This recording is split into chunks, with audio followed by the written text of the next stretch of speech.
I gave 5 years of my life to a child who wasn't mine.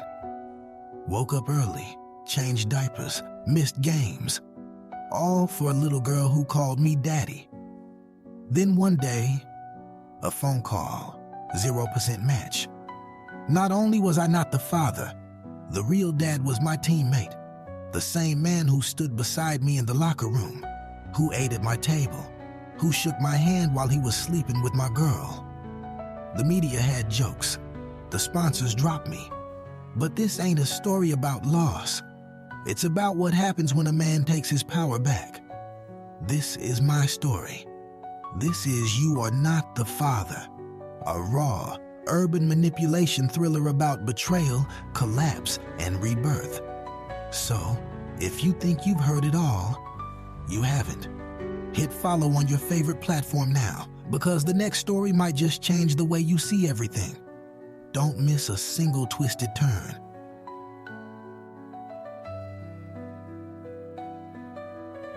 Chapter 1. The Call That Changed Everything. It was just another game day. I was in the back seat of the Escalade, headphones on, hoodie low, locked in. The city buzzed by like static. Billboards, brake lights, screaming fans chasing the dream I was still pretending I hadn't lost. Practice was in 20 minutes. Coach already told me, focus up. But my mind wasn't on rebounds or rotations. It was on Chloe, the little girl who made me believe in forever. The one who used to run down the hallway screaming, "Daddy," like I was God walking through the front door. The girl with my last name on her preschool enrollment and my number stitched into her tiny warm-up jacket. My everything. Then the phone rang. Blocked number. I knew who it was. "Mr. King," the voice said, clipped and polite like this was a restaurant reservation, not my life they were about to gut. "This is the testing center. We've finalized the paternity results." I didn't even blink, just stared out at the skyline while my hand clenched tighter around my phone. "There is a 0.00% probability you are the biological father of Chloe Renee Parker." Silence. I swear the world stopped breathing. The car kept moving, but time didn't. My heart just stopped. My fingers went cold. My mouth didn't open. I sat there, hoodie over my eyes, like maybe if I didn't move, the truth wouldn't be real. But it was. She wasn't mine. Not legally. Not genetically. Not even by accident. 5 years. I bought her first bike. Slept next to her when she had nightmares. Held her when she threw up on my playoff jersey. And now they telling me I'm just some dude who got played? I didn't even hang up. The phone slipped out my hand and hit the floor like it gave up too. That bitch knew. Every instinct inside me turned into fire. I wanted to scream. Wanted to throw the whole SUV into traffic. But I just sat there, silent, like some punk, letting the lie marinate in my chest like cancer. The team group chat was already blowing up. Somebody saw the lab tech's cousin post something about NBA baby daddy drama on Reddit. My business was about to be out there, not just in the blogs, but on national TV. My agent's voicemail was full. My publicist texted, "Do not post, do not speak. We're handling it. Fuck all that. This ain't something you handle with a tweet and a Notes app apology." This was 5 years of my soul, turned into a punchline. My teammates were gonna look at me like a fool. My endorsements? Done. Chloe's face was still my screensaver. I looked at it one last time before I deleted it.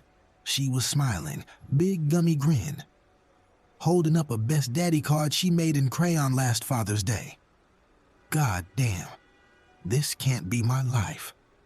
I got out the SUV before it even stopped, walked straight past the reporters with cameras, straight into the gym, straight to the court. And I dunked that fucking ball so hard the rim screamed with me. But it didn't make me feel better. Nothing would. Not until I found out who the father really was and what they did behind my back, because I swear on everything, this ain't the end. It's the start of my revenge season. Chapter 2, False Innocence. public shame. The thing about lies is they rot in silence, but once the light hits them, they explode. By the time I left the gym that afternoon, the story had already gone viral. NBA star duped, raises teammate's child for 5 years. Who's the daddy? A locker room scandal unfolds. Chloe Gate.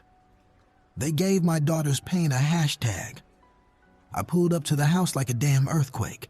She was standing outside in leggings, barefoot, drinking cucumber water like her whole fucking world wasn't crumbling. I stepped out slow. No cameras here, just us and God. She knew. "Don't come at me like that," she said before I even opened my mouth. Like that? Like what, exactly? Like a man who just found out he's been raising a stranger's baby? Like a man who sacrificed his mental health, his schedule, his goddamn soul, while she was out here getting raw dogged by my teammate? I didn't speak. I couldn't. My mouth was dry. Rage sat heavy in my chest like a wet hoodie. She rolled her eyes. "You want an apology or some shit?" That's when I lost it. "Chloe's not mine," I finally said. "You knew." She hesitated, and that pause, that tiny fucking pause, was louder than any scream. "I didn't think it would matter," she said. Didn't think it would matter. That's what she said to me. Like 5 years of bottle feeds, preschool recitals, pink Barbie shoes in the hallway, and nosebleeds on my silk shirts. Didn't matter. I didn't even hit her. I walked right past her into the house. I needed air, but the whole damn place stank of deception. Her perfume, her laughter still echoing in the walls. On the kitchen counter sat a framed photo of me and Chloe, cheeks pressed close, her holding that little stuffed giraffe I gave her from my first overseas tour. I turned it face down. 10 minutes later, TMZ dropped the leak. A side chick of a bench player posted a DM thread. Said the baby's real dad wasn't just anyone. It was Cam. Cam fucking Bradley. My own teammate. Played beside me for 3 seasons. Dapped me up every night. Broke bread with me. Watched my daughter fall asleep in my lap on flights. That snake. That bitch-ass smiling teammate snake. The internet went nuclear. My socials flooded. Commenters laughing at me. Celebrities quoting my pain. Sponsorships ghosting me faster than she ever did. Nike pulled their renewal meeting. Gatorade said we'll revisit in Q3. My agent hit me. "We need damage control. Sit down with GMA, clear your name, spend the sympathy." Fuck sympathy. I didn't want pity. I wanted war. By midnight, I was sitting on the edge of my bed, Chloe's baby sock still clutched in my hand like a relic. I could hear her voice in my head. "Love you, Daddy." And that's what hurt the most. Not the lie, not the bitch, not even Cam. It was her. That little girl I'd die for. I was never her father, just a prop in someone else's long con. I turned off my phone, threw it across the room, and stared into the dark, breathing like a caged animal. This ain't just betrayal, it's televised humiliation. And every minute I don't speak, the world writes my story for me. But I got one move left, and trust me, everybody gonna hear it. Chapter 3. The Teammate. Let me tell you something about betrayal. It never comes from strangers. It comes from the man who calls ya bro. From the one you go to war with, sweat with, bleed with. In my case, it came from Cam Bradley. I showed up at the facility the next morning in a black hoodie, shades on, no entourage. I wasn't there to shoot. I wasn't there for weights. I was there to confront the man who slid into my home like a goddamn serpent. Cam was in the weight room, benching like it was just another Tuesday. No guilt on his face. Just that same fake-ass grin he wore in our championship photo. Me holding the trophy, him in the background clapping. I walked straight in. Didn't speak. He saw me, paused mid-rep. "You good?" he said, casual as hell, like I didn't know. like the whole fucking world didn't know. I didn't answer. I just stood there, fists clenched, jaw locked. "Yo," he said again, sitting up now. "You good, King?" I walked up slow, close enough to smell his cologne, the same one I used to smell on her neck. "You fuck my girl," I said, voice dead calm. His face twitched. Not much, just enough. And that twitch told me everything I needed to know. I didn't wait for a confession. I swung. My right connected with his cheek so hard it echoed. Metal clanged. A dumbbell dropped. Trainers came rushing in, but I was already on top of him. "You slept in my house," I roared. "Ate my food, held my daughter." He didn't even fight back at first, just curled up like the coward he was, covering his face while I pounded every ounce of betrayal into him.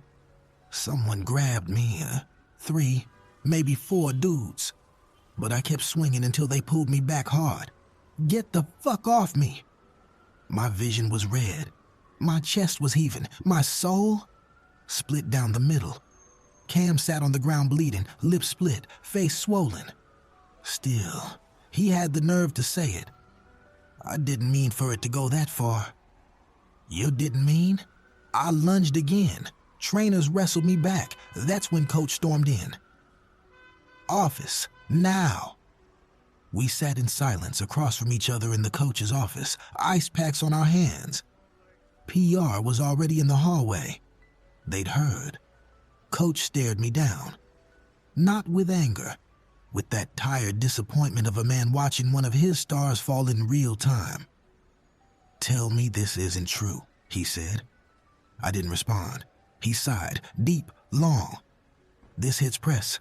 It won't just kill your season, it'll kill your brand." Too late. It was already trending. The teammate daddy, Jaksha the king of fools. Chloe Gate, I left the facility before practice. No interview, no apology. Just walked past the cameras, past the fans, past the little girl in a number 23 jersey holding a "We Love You King" sign. She looked at me like I was her hero. I couldn't even look back. At home, I sat in the dark, just me in the silence. And then I did something stupid. I scrolled her Instagram. There it was, a picture from 2 years ago. Caption, "Besties number NB, A life number loyalty over everything."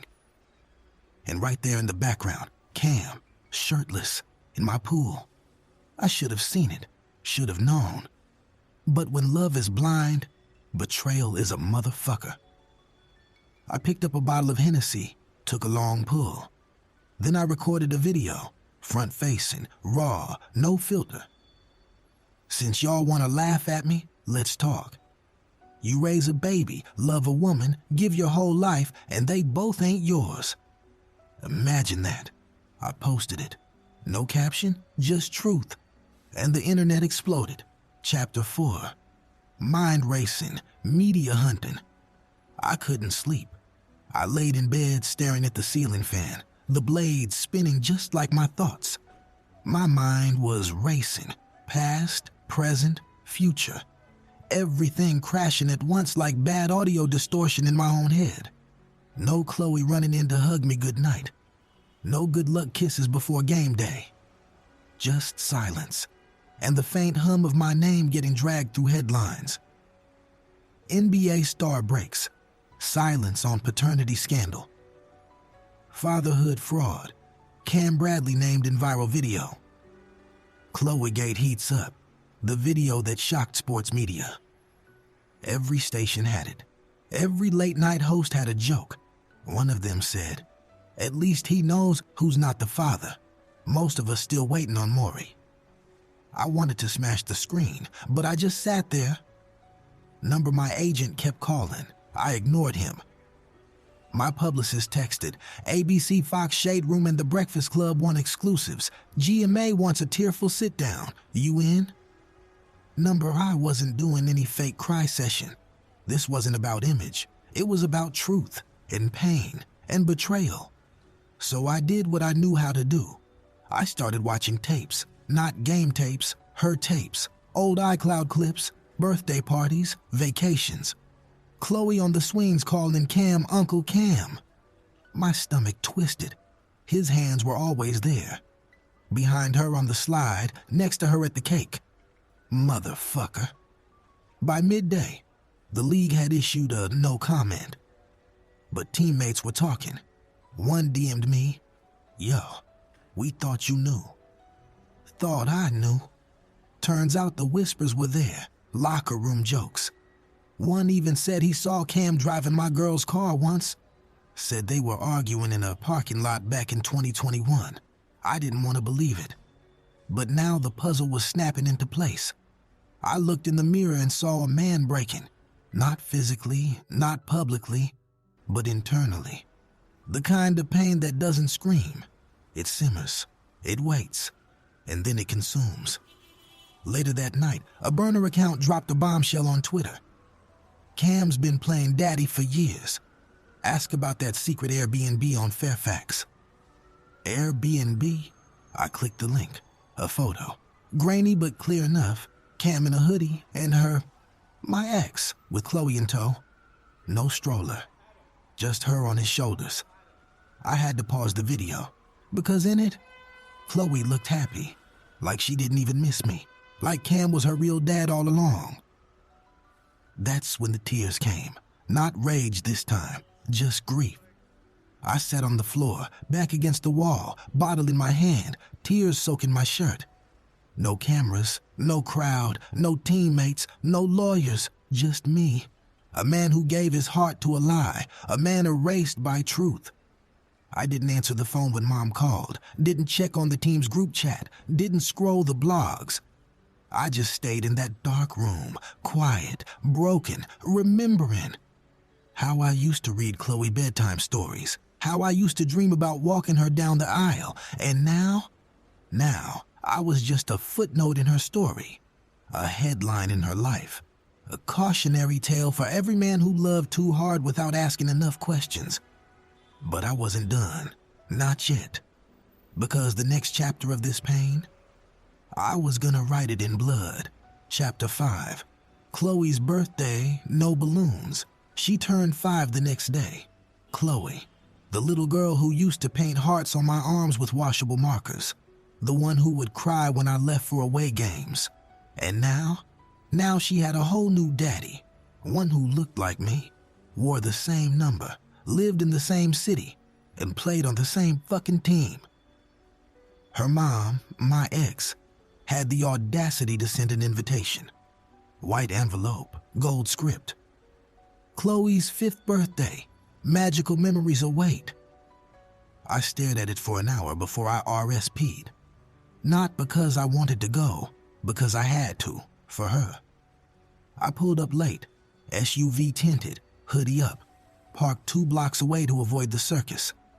I walked through a maze of pink balloons, glitter banners, and little girls wearing tiaras and Disney dresses. Chloe was in the center of it all, smiling like the sun. She didn't even notice me at first. But then she did. Daddy. She ran, fast, barefoot. And for a second, just 1 second, everything inside me shattered and rebuilt at the same time. I scooped her up. She smelled like cupcakes and baby lotion. Her curls bounced, her cheeks warm against mine. "I missed you," she whispered in my ear. I almost dropped to my knees right there, almost confessed everything. Almost told her the truth, but I didn't. Because she didn't deserve that, not today. I saw him before I even let her go. Camera standing by the bounce house, holding a juice box, wearing my daughter's face like a fucking trophy. Our eyes locked. I handed Chloe back and walked straight over. "You proud of yourself?" I said under my breath. He didn't flinch, didn't apologize, didn't blink, just said, "She loves me too, man." I could have killed him. I swear to God I could have ended everything right there. But that's when I saw it, tucked into his back pocket, half visible. A familiar gold key ring. My key ring. The one I lost last year at our New Year's party. The one I thought I dropped somewhere between the patio and the garage. He didn't just take my girl. He was in my house. way before the truth came out. Later that night, after the party, I was back at my place, alone. No Chloe, no family, no future. And that's when I saw her purse on the counter. She must have left it during one of her last drop-offs, thinking I wouldn't notice, thinking I wouldn't look. But I did. Inside, tucked between lip gloss and baby wipes, was a second phone. Burner. Locked. I used her birthday to guess the password. Wrong. Tried again. My name. Wrong. Then I tried his jersey number. Unlocked. The messages hit me like a bullet to the gut. I told you he'd never suspect. I wish Chloe had your eyes instead. When are you coming back over? He's at practice. Videos, nudes, voice notes, 5 years of deception. A parallel relationship while I played father to another man's child, and they called it love. I dropped the phone. No rage this time. No screaming. Just cold realization. This wasn't a mistake. It was a plan. They manipulated me, used me, built a life off my name, my body, my brand. And now the truth was in my hands, unfiltered, undeniable. I looked in the mirror. My eyes were bloodshot, my fists clenched, my smile gone. And in that moment, I knew. The birthday party was over, the balloons were deflated, the cake was eaten. But the revenge, that shit was just beginning. Chapter 6, Confession and Collapse. They say every man has a breaking point. Mine came 3 nights after Chloe's birthday, after I found the second phone, after I saw those messages, after I scrolled through 5 years of betrayal disguised as love. I sat in my home theater, lights off, screen glowing with surveillance footage I didn't even know I had. See, my security system backs up everything, cloud saves. And in the folder labeled January 2022, a clip, time-stamped, 1:43 a.m. cam, walking shirtless out my back door. Her behind him, in my hoodie, kissing him like I didn't even exist. I didn't cry this time. I didn't scream. I pressed record, flipped the camera, and stared at my reflection on the screen like it owed me answers. Then I said, "This is for every man who gave his whole life to a lie. For every father who wasn't one, but still tried. For every brother who shook hands with the man sleeping in his bed. My name is Malik King, NBA All-Star, and for the last 5 years, I've been raising a daughter who isn't mine. The mother knew, my own teammate knew, and now, so will the world." I posted it, unedited, no music, just pain. Within 10 minutes, it hit 1 million views. By the hour mark, it was on every outlet. Shade Room, ESPN, Complex, CNN, even Good Morning America. That night, Cam went private. She deleted every trace of Chloe's face from her page. But it was too late. The story had a pulse, and it was feeding. The NBA issued a statement. "We are conducting an internal review of the situation involving players Malik King and Cameron Bradley.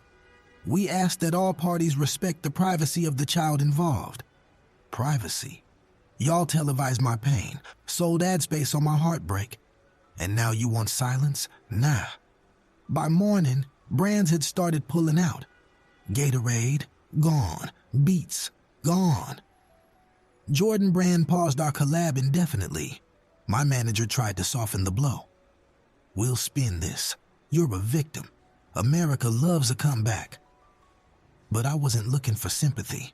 I wanted truth, and now I had it. Then came the twist I didn't expect. An anonymous email hit my inbox, subject line, "You deserve to know."